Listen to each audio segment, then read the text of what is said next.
Hi everyone. मैं doctor Sunita Hindi साहित्य study पर आप सभी का स्वागत करती हूँ। तो स्टूडेंट, आज की क्लास में हम Chandigarh PGT TGT Hindi paper जो सेकंड है, जो 100 मार्क्स का होने वाला है, उसकी हम यहाँ पर प्रिपरेशन कर रहे हैं। हमारा विषय है प्रयोगवादी कवि और उनकी रचनाएं। इसमें क्या है, हमारे प्रयोगवादी कवि हैं, रचनाएं हैं, और उसके बाद हमारी हैं, लेकिन देखने को मिलेंगी। तो क्लास उन बच्चे का पीजीटी लगना है। और ये स्टूडेंट कहीं से पढ़िए, जब आप प्रिपरेशन कर लेते हैं तो आपका मन करता है कुछ और रिवाइज करें, तो आप इस क्लास को देख सकते हैं। इसमें आपको काफी डिटेल दी गई है, जो एग्जाम के पॉइंट ऑफ व्यू से काफी इंपॉर्टेंट है। तो चलिए हमारी क्लास स्टार्ट करते हैं। नई कविता। प्रयोगवाद को हमने पिछले वाली क्लास में पढ़ा था। अगर प्रयोगवाद को और आपको ध्यान से देखना है तो इससे पहले वाली जो हमारी क्लास है प्रयोगवादी कवि और रचनाएं, वो फर्स्ट क्लास है, उसको देख लीजिए। ये आज इसकी सेकंड क्लास है, क्योंकि ये कवि हैं, काफी रचनाएं हैं जो एक क्लासेस में नहीं हो पाती। तो आज है नई कविता 1954 में। तो किसी भी चीज का अगर हम प्रारंभ करते हैं तो उसका नामकरण अत्यावश्यक है। उसका सन आपको ध्यान में रखना है, और किसने क्या नाम दिया ये एग्जाम में बहुत बार पूछे जाते हैं। तो यहाँ पर नई कविता का आरंभ 1954 में होता है, और करते कौन है, जगदीश गुप्त होते हैं। इनका संपादित करते हैं, और पत्रिका कौन सी है उनकी, नई कविता ही है। तो नई कविता का संपादन कौन कर रहे हैं, जगदीश गुप्त, 1954 ईस्वी में। बच्चन सिंह ने नई कविता को कब माना है, 1951 ईस्वी से माना है। और नई कविता प्रयोगवादी कवियों का परिष्कृत रूप है, क्योंकि हमने प्रगतिवाद पढ़ा है 1936 से 1943। 1943 के बाद 1954 तक आपका प्रयोगवाद रहता है। लेकिन मोस्टली कवि जो प्रगतिवादी हैं और फिर प्रयोगवाद में हैं, थोड़े सेम ही रहते हैं। प्रयोगवाद में थोड़ा कवियों की संख्या ज्यादा बढ़ जाती है। फिर आपकी जो नई कविता 1954 के बाद चलती है, नवगीत है, नई कविता है, नया लेखन है, वो 1960 के बाद, साठोत्तरी दशक के बाद वो सारी चीजें कंटिन्यूसली चलती रहती हैं। मुक्तिबोध ने क्या लिखा है नई कविता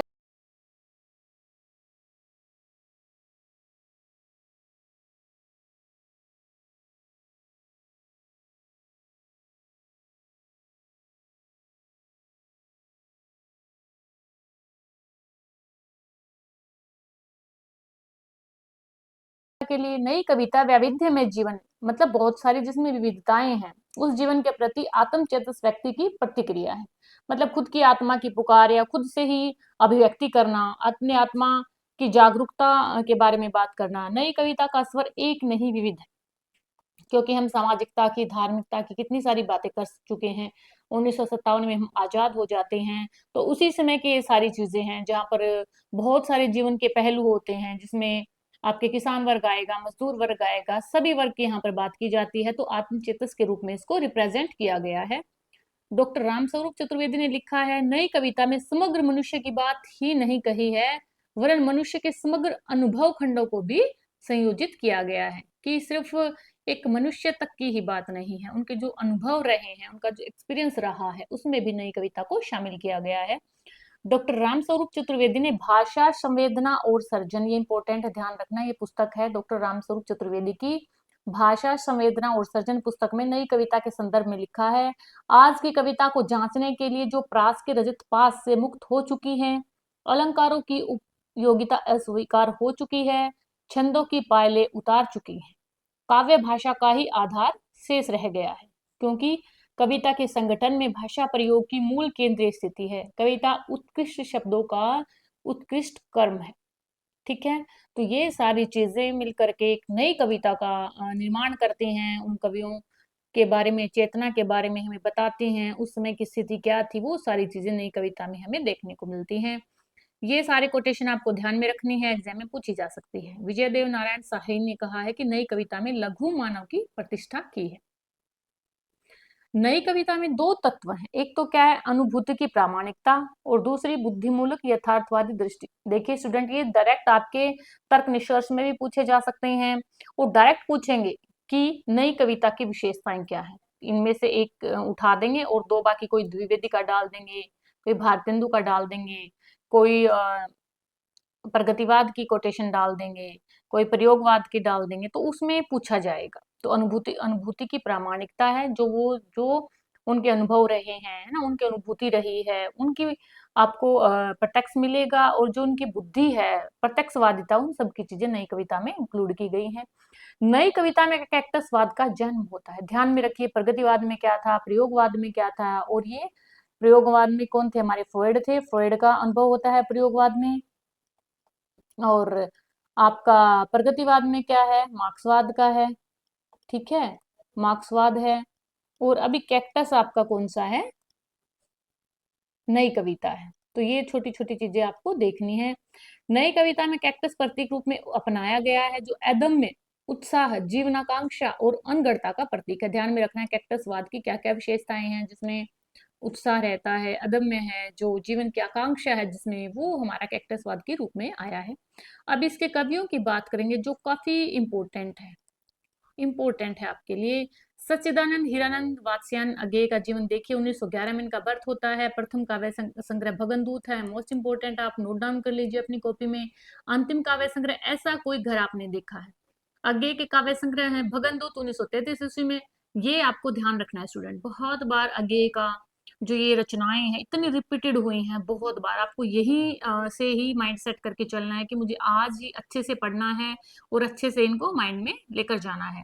इंपॉर्टेंट है, भगनदूत है, चिंता 1942 ईस्वी में, इत्तेलम 1946 ईस्वी में, हरी घास पर क्षण भर 1949 ईस्वी में, बावरा अहेरी 1954 ईस्वी में, इंद्रधनुष रोंदे हुए 1957 में, अरियो करुणा प्रभा में 1959 में, आंगन के पार द्वार 1961 में, पूर्वा 1965 में, सुनहले सहवाल 1966 में।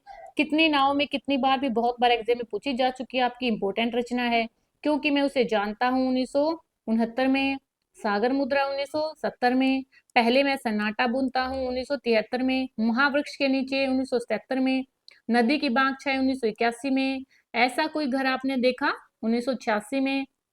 ये सारी आगे की रचनाएं हैं, आपको बहुत ध्यान से इनको करना है क्योंकि एग्जाम में पक्का पूछी जाती हैं स्टूडेंट ये वाली। अज्ञेय अस्तित्ववाद में आस्था रखने वाले कवि हैं। अज्ञेय की कुछ कविताएं हैं, असाध्य विना इंपोर्टेंट है, कलगी बाजरे की इंपोर्टेंट है, सांप है, नदी के द्वीप इंपोर्टेंट है, हरी घास पर छन भर, जितना तुम्हारा सच है, शब्द और सत्य यह दीप अकेला। असाध्य विना एक लंबी कविता है, इसका मूल भाव अहम का विसर्जन है, ध्यान में रखिएगा। मुक्ति बोध का पूरा नाम क्या है, गजानन माधव मुक्ति बोध है। इन्हें गहन अनुभूति और तीव्र इंद्रिय बोध का कवि भी कहा जाता है। मुक्ति बोध की दो काव्य कृतियां हैं, चांद का मुंह टेढ़ा 1964 और भूरी भूरी खाक धूली, दोनों ही इंपोर्टेंट है, एग्जाम में बहुत बार पूछी गई हैं। और उनकी कुछ चर्चित कविताएं हैं, अंधेरे में, ब्रह्मराक्षस, अंतःकरण का आयतन और भूल गलती। मुक्ति बोध की कविताएं कौन कौन सी हैं, अंधेरे में, ब्रह्मराक्षस, अंतःकरण का आयतन और भूल गलती। ध्यान में रखिएगा, ये बिल्कुल टू द पॉइंट है और एग्जाम में आते हैं। अंधेरे में का पहला प्रकाशन कल्पना में 1964 में आशंका के द्वीप अंधेरे में हुआ। ये आपका एचपीएससी में भी आया हुआ है, काफी जो यूजीसी लेवल हैं या फिर स्टेट में जो आपके असिस्टेंट प्रोफेसर के एग्जाम्स होते हैं उनमें ये बहुत बार आ चुका है। तो अंधेरे में का पहला प्रकाशन कब होता है, कल्पना में, और 1964 में उसका नेम क्या है, आशंका के द्वीप अंधेरे में। रामस्वरूप चतुर्वेदी ने लिखा है, मुक्ति बोध का जो काव्य संकलन चांद का मुंह टेढ़ा एक बड़े कलाकार की स्केच बुक लगता है, इंपॉर्टेंट है, ये आपके एग्जाम में डायरेक्ट पूछा गया है, ये वाली कोटेशन दी, लाइन दी है और पूछा है किस कवि ने कहा है। अंधेरे में क्या है, लंबी कविता है, अलग अलग जो आलोचक हैं उन्होंने उसके बारे में क्या कहा है ये भी आपके एग्जाम में आता है। शमशेर बहादुर ने कहा है, यह कविता देश के आधुनिक जन इतिहास का स्वतंत्रता की खोज है। पूर्व और पश्चात एक धकता इस्पाती दरवाजा, डायरेक्ट पूछा इस्पाती दरवाजा किसने कहा है, तो शमशेर बहादुर सिंह ने कहा है, इसमें अजब अद्भुत रूप से व्यक्ति और जन का एकीकरण है। रामविलास शर्मा ने क्या कहा है, अंधेरे में कविता को अपराध भावना का अनुसंधान। नामवर सिंह ने अस्मिता। रामविलास शर्मा ने आरक्षित जीवन की कविता बोला, ये ध्यान में रखिएगा। रामस्वरूप चतुर्वेदी ने अंधेरे में के जो लंबे खंडों में कवि की समस्या है, समाज के उत्थान पतन और आंदोलन के बीच अपनी रचना के प्रेरक तत्वों का अभिज्ञान, रचना कैसे बाहर से अंदर आती है और फिर कैसे बाहर दूर दूर तक परिव्याप्त हो जाती है। मुक्तिबोध ने अंधेरे में कविता की रचना फैंटेंसी में की है। मुक्तिबोध ने फैंटेंसी को क्या बोला है कि जो ज्ञान गर्भ फैंटेंसी द्वारा सार रूप में जीवन की पुनर्रचना करता है, फैंटेंसी शैली में इसने अपनी अंधेरे में कविता लिखी है, तो उसको ज्ञान का रूप वो मानते हैं। शमशेर बहादुर का काव्य संग्रह देखिए, कुछ कविताएं 1959 में इंपॉर्टेंट है, बहुत बार एग्जाम में पूछी जा चुका है। शमशेर बहादुर की डायरेक्ट रचनाएं 3 से 4 देते हैं, सीरीज में लगाना पूछते हैं। कवि कुछ और कविताएं 1961, चुका भी नहीं हूं 1975, इतने अपने पास 1980, उदिता अभिव्यक्ति का संघर्ष 1980, बात बोलेगी 1981, काल तुमसे होड़ है मेरी 1988, कहीं बहुत दूर से सुन रहा हूं 1995, और सुकून की तलाश 1998। इसकी 4 कविताएं जो ऊपर वाली है इसको ध्यान में रखिएगा। शमशेर की कविताओं के संदर्भ में कुछ महत्वपूर्ण कथन देखेंगे। कुछ विद्वान हैं जो अपने अनुसार उन रचनाओं को या उन पर चर्चा करते हैं, अपनी एक विशेष लाइन देते हैं जो एग्जाम में पूछी जाती हैं। आगे क्या कहते हैं, शमशेर कवियों का कवि है, इंपॉर्टेंट है, एग्जाम में आ चुका है आपका। मल्लेज कहते हैं शमशेर मूड्स के कवि हैं, किसी विजन के नहीं। मुक्तिबोध क्या कहते हैं, शमशेर की आत्मा ने अपनी अभिव्यक्ति का एक प्रभावशाली भवन अपने हाथों से तैयार किया, उस भवन में जाने से डर लगता है, उसकी गंभीर प्रयत्न साधन साध्य पवित्रता के कारण। विष्णु खरे क्या कहते हैं, शमशेर की शमशेरियत शमशेरियत। रामचंद्र तिवारी कहते हैं शमशेर का गद्य हिंदी का जातीय गद्य है। और क्या कहते हैं चतुर्वेदी जी, भाषा में बोलचाल के जो गद्य का लहजा, लय में संगीत का चर्म, अमूर्तन, इन दो परस्पर प्रतिरोधी मनस्थितियों की उनकी कला साधती है। शमशेर का कथन है, मैं उर्दू और हिंदू का दुआब इंपोर्टेंट है। ये वाली बात कौन कहते हैं, शमशेर खुद कहते हैं। शमशेर की कुछ कविताएं देखिए। टूटी हुई बिखरी हुई, अमन का राग, एक पीली शाम, धूप कोठरी के आईने में खड़ी, घिर गया है समय का रथ, समय साम्यवादी। कहानीकार उदय प्रकाश ने भवानी प्रसाद मिश्र को कविता का गांधी, देखिए ये वाली काफी इंपोर्टेंट है, मोस्ट इंपोर्टेंट है, बहुत बार आ चुकी है। कविता का गांधी किसे कहा गया है, भवानी प्रसाद मिश्र को कहा गया है। उन्होंने खुद को गांधी का बेटा कहा है। अभी यहाँ पे स्टार मार्क कर लीजिए स्टूडेंट, जितने भी आपको स्टार देने, क्योंकि एग्जाम में क्वेश्चन आता ही आता है यहाँ से। भवानी प्रसाद का जो काव्य संग्रह पूछा जाता है। गीत फरोश 1953 इंपोर्टेंट है। चकित है दुख 1968, अंधेरी कविताएं 1968, गांधी पंचशती 1969, बुनी हुई रस्सी 1971, खुशबू के शिलालेख, व्यक्तिगत अंतर्गत, परिवर्तन जी 1976, इदम नमम 1977, त्रिकाल संध्या, शरीर कविता फसले और फूल 1980, मानसरोवर दिन 1981, संप्रति 1982, नीली रेखा तक 1984 और तू उसकी आग 1985। बहुत बार एग्जाम में आती है इनकी रचनाएं। अनाम तुम आते 1979, कालजयी इनका जो खंड काव्य है 1980। भवानी प्रसाद मिश्र को सहजता का कवि भी कहा जाता है, इंपोर्टेंट है। इनकी कुछ और चर्चित कविताएं देखिए। कमल के फूल, सतपुड़ा के जंगल इंपोर्टेंट है, जो आपकी यूजीसी नेट में भी लगी हुई है। वाणी के देनेता, टूटने का सुख और गीत फरोश इंपोर्टेंट है इनकी। नरेश मेहता नए कवियों में महत्वपूर्ण हस्ताक्षर है इनकी। कुछ रचनाएं देखिए, नरेश मेहता जी हैं ये। वन पाखी सुनो, बोलने दो चीड़ को, मेरा समर्पित एकांत, चैत्या उत्सवा। प्रबंध काव्य, संशय की एक रात, महाप्रस्थान, प्रवाद पर और शबरी। समय देवता शीर्षक कविता इनकी एक लंबी कविता है, जिसमें धरती के विभिन्न भागों की सांस्कृतिक राजनीतिक स्थिति का जो सिनेरियो है वो प्रस्तुत किया है। नरेश मेहता की कुछ रचनाएं देखिए। उसस है, किरण धेनुएं है, चाहता मन है। अभी आते हैं धर्मवीर भारती, काफी इंपोर्टेंट है, एग्जाम में पूछा जाता है आपका। ठंडा लोहा 1952 में, अंधा युग 1955 में इंपोर्टेंट है, जो आपके यूजीसी नेट में भी है। कनु प्रिया 1959 है। सात गीत वर्ष भी 1959 है। देशांतर। प्रेमेथ्यु गाथा एक लंबी कविता है। प्रेमेथ्यु एक यूनानी पौराणिक पुरुष है, ये प्रेमेथ्यु गाथा भी पूछी गई है। मदन वात्स्यायन का मूल नाम लक्ष्मी निवास है। सर्वेश्वर दयाल सक्सेना नई कविता के प्रमुख हस्ताक्षर हैं। इनकी कृतियां देखिए, इंपोर्टेंट है। काठ की घंटियां, बांस का पुल, सूनी नदी, एक सूनी नाव, गर्म हवाएं, कुआनो नदी, कविताएं कविताएं, जंगल का दर्द, खूटियों पर टंगे लोग। ये काफी इंपॉर्टेंट स्टूडेंट, जो मटेरियल मैं आपको दे रही हूँ ये बेस्ट है, कहीं आपको और कुछ ज्यादा पढ़ने की जरूरत नहीं है। टू द हम पॉइंट कर रहे हैं, डायरेक्ट आपको एग्जाम में यहाँ से क्वेश्चन देखने को मिलेगा। अभी सर्वेश्वर दयाल की कुछ चर्चित कविताएं देखी। काफी हाउस में एक मेलाड्रोम, अहम से मेरे बड़ी हो तुम, विगत प्यार, लिपटा रजाई में मैंने कब कहा था, ये कुछ रचनाएं हैं। केदारनाथ सिंह ने नई कविता में बिंब को बहुत महत्व दिया है। उनकी कुछ कविताएं देखेंगे हम। अभी बिल्कुल अभी इंपोर्टेंट है। जमीन पक रही है, यहाँ से देखो, अकाल में सारस इंपोर्टेंट है। अभी उत्तर कबीर और अन्य कविताएं, बाग, तालस्ताय और साइकिल। केदार की कुछ कविताएं, बनारस है, अनागत है, फर्क नहीं पड़ता। अब तो ये थे प्रयोगवाद के जो इंपोर्टेंट नई कविता के कवि। अब हम कुछ और रचनाएं और कवियों के बारे में जानेंगे।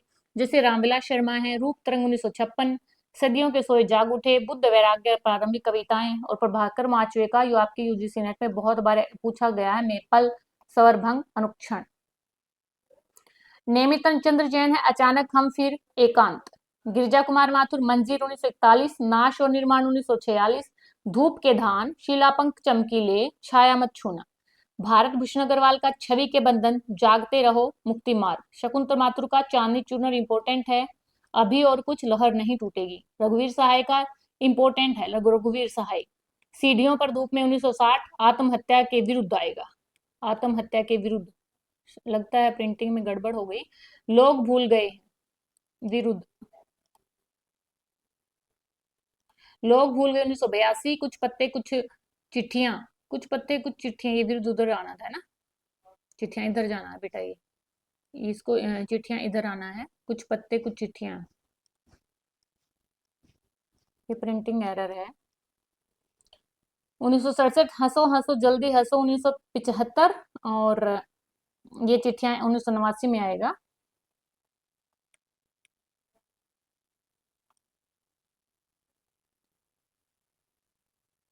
1989, यहाँ से कट करेंगे हम। एक समय था जब हंसो हंसो जल्दी हंसो 1975 में। कुंवर नारायण चक्रवर्ती 1956, परिवेश हम तुम 1961 और प्रबंध काव्य इनका आत्मजयी 1965 है। अभी है हमारी साठोत्तरी कविताएं, जो 1954 में हमारी नई कविता है, उसके बाद आती है 1960 में जो साठोत्तरी कविताएं हैं, जो कवि हैं इनमें से भी एक आध पूछ लिया जाता है, लेकिन ये नेट के लिए काफी इंपॉर्टेंट है। टीजीटी जो पीजीटी में है उतना डीप नहीं जाएंगे, लेकिन जब टफ पेपर बनता है तो यहीं से बनता है। 7वें दशक के आरंभ में 7 कवियों का एक काव्य संग्रह इलाहाबाद से विद्रोही पीढ़ी नाम से प्रकाशित होता है। 1963 में जगदीश चतुर्वेदी के संपादन में 14 कवियों का काव्य संग्रह प्रारंभ शीर्षक से प्रकाशित हुआ, जिसने अभिनव काव्य की स्थापना का दावा किया। जगदीश चतुर्वेदी ने 1964 में डॉक्टर इंद्रनाथ मदान एवं रमेश कुंतल मेघ द्वारा संपादित अभिव्यक्ति में अभिनव काव्य को एक नया नाम एंट्री पोइट्री या अकविता दिया। 1965 में ध्यान रखिएगा, श्याम परमार ने अकविता पत्रिका का प्रवर्तन किया। अकविता पत्रिका का प्रवर्तन कौन करते हैं?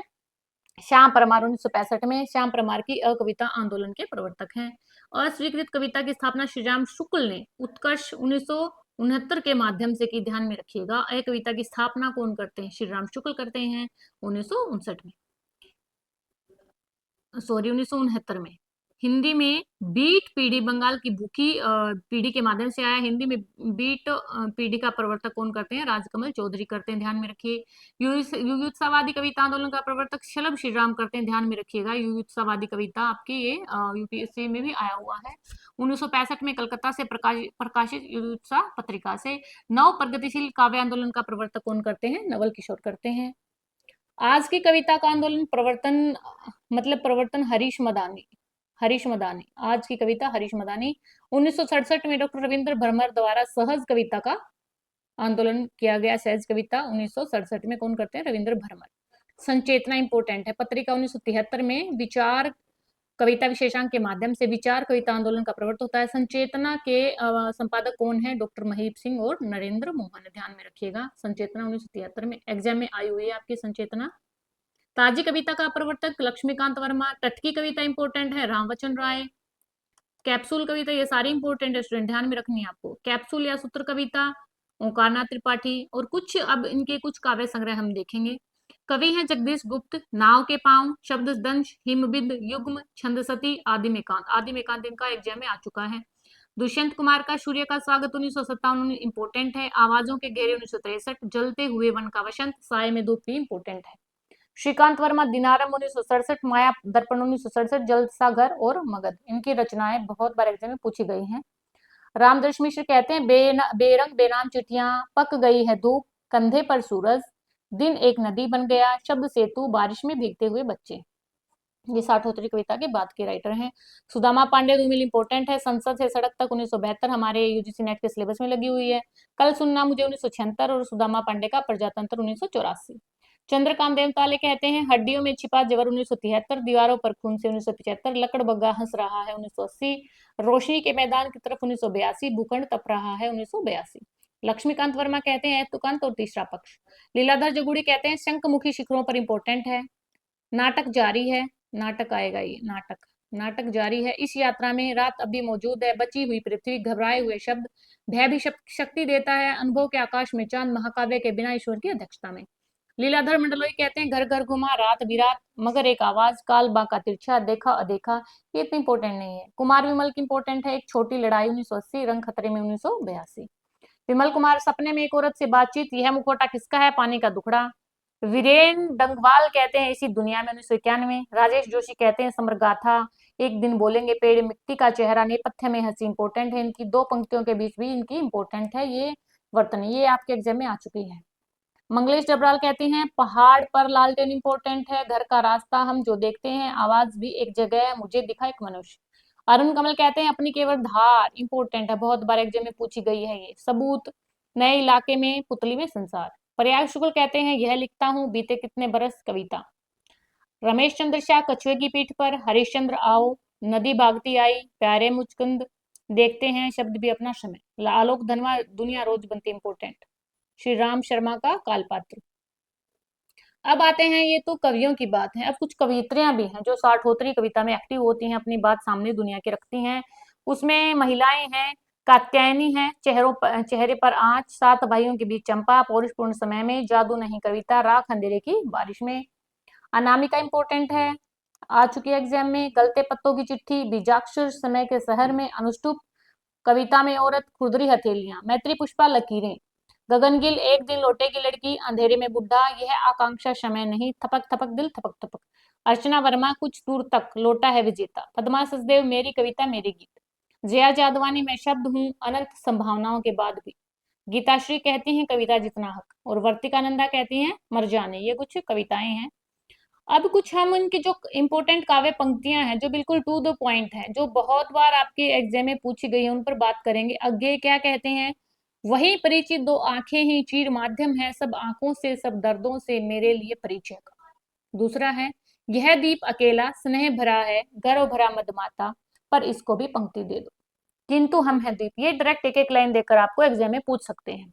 हम धारा नहीं है, सिर समर्पण है हमारा, हम सदा से द्वीप है स्रोत सविनी के।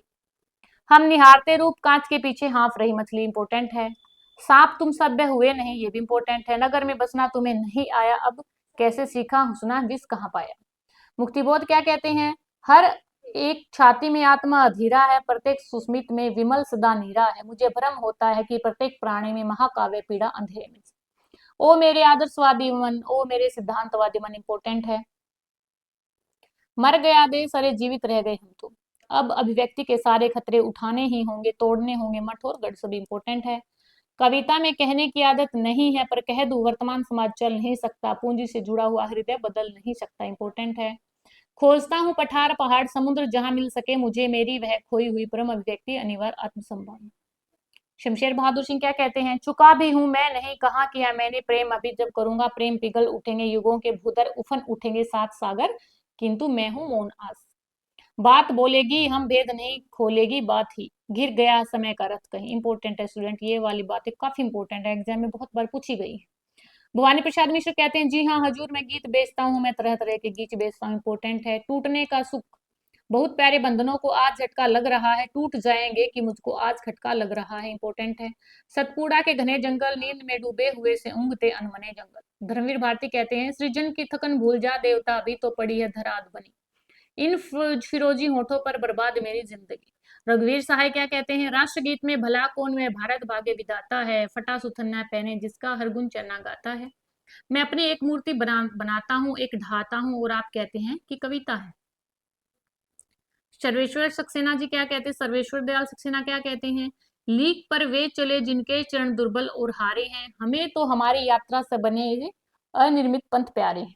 लोकतंत्र को जूते की तरह लाठी में लटकाए भागे जा रहे हैं सभी सीना फुलाए। मैं नया कवि हूँ इसी से जानता हूँ सत्य की चोट बहुत गहरी होती है।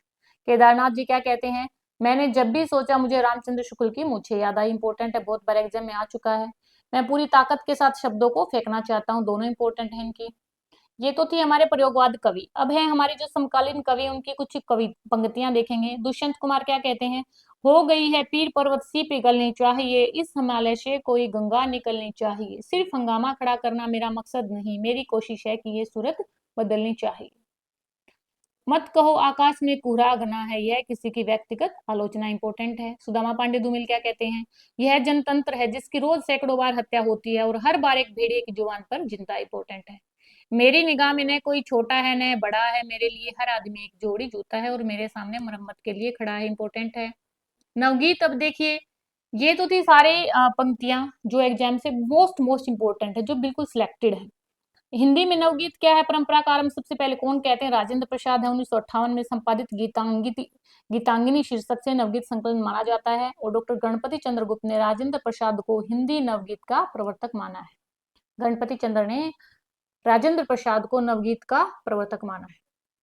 तो स्टूडेंट आज हमारी क्लास यहीं पर हम इसको रख रहे हैं, इतने ही करेंगे। आई होप आपको कुछ समझ में आ रहा होगा।